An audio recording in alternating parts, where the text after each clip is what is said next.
ফিলিস্তিন নিয়া বাংলাদেশি কবি জহির হাসান একটা কবিতা লিখছেন। কবিতাটা একটু পড়া শোনাই।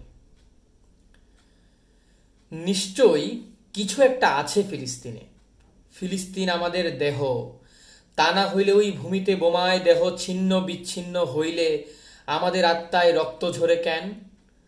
ফিলিস্তিন আমাদের আত্মা, তা না হইলে ওইখানে কাফনে মোড়ানো লাশের লগে আমাদের দেহ কবরে নামে কেন?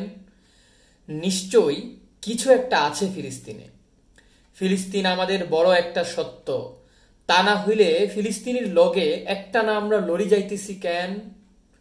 ফিলিস্তিন আমাদের বড় একটা লড়াই, তা না হইলে ফিলিস্তিনও সত্য একজোট বাঁধছে কেন?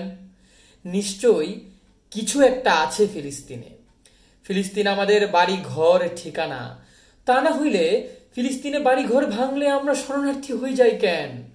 আমরা যদি ফিলিস্তিন শরণার্থী না হই, তাইলে ঘর হারাইয়া আমরা ঘর গড়ার খোয়াব দেখি কেন?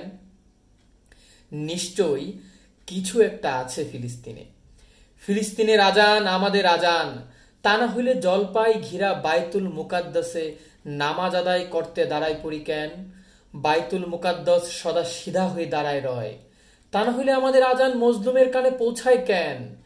নিশ্চয়ই কিছু একটা আছে ফিলিস্তিনে, ফিলিস্তিন আমাদের রুহের ঝান্ডা, তা না হইলে সবসময় ফিলিস্তিন আমাদের মুক্তির পতাকা হয় কেন? ফিলিস্তিনের পতাকাই মুক্তির নিশানা, তা না হইলে আমাদের পতাকা খুনে রাঙ্গা হয় কেন?